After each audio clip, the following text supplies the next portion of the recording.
From Troy University and Troy Public Radio, this is On Leadership with Dr. Jack Hawkins Jr., Chancellor of Troy University. January is the traditional month of new beginnings, as an estimated 125 million Americans make resolutions each year. But it seems we're much better at making resolutions than sticking to them.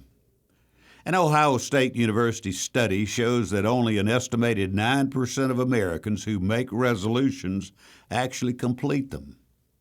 And that same study also shows that 23% of the people quit their resolutions by the end of the first week, and 43% give up their resolutions by the end of January.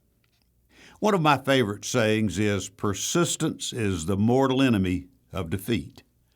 Anything worth achieving is not going to be easy. Real leaders inspire others to finish their task. In fact, the very best leaders can inspire others to perform to the very best of their capabilities. But real leaders must also set the example and persevere, even when facing long odds. At Troy University each year, we sponsor a lecture series honoring Alabama's most famous native, Miss Helen Keller. Miss Keller said the true test of character is to face hard conditions with the determination to make them better. The most inspiring example of sheer persistence that I've ever encountered was a man named Eric Weinmeier, who over the past 25 years has been the featured speaker at 2 of our Helen Keller lectures. Disease robbed Eric of his sight by age 14. But despite his blindness, Eric was a champion high school wrestler and an outstanding student. He also developed a knack for rock climbing, as an extraordinary feel for the rocks compensated for his loss of sight. After graduating from Boston College, Eric settled into the life of a teacher and coach at an exclusive prep school in the Southwest. It was at that point his rock climbing hobby became a life-defining mission. Eric's first major mountain climbing expedition in 1995 led him to the summit of Denali, the highest point in North America. He then began to visualize a movement called No Barriers that would take the lessons he learned mountain climbing to help others overcome the obstacles which might impede their success. In 2001, Eric became the first blind person to reach the summit of Mount Everest, the world's tallest peak.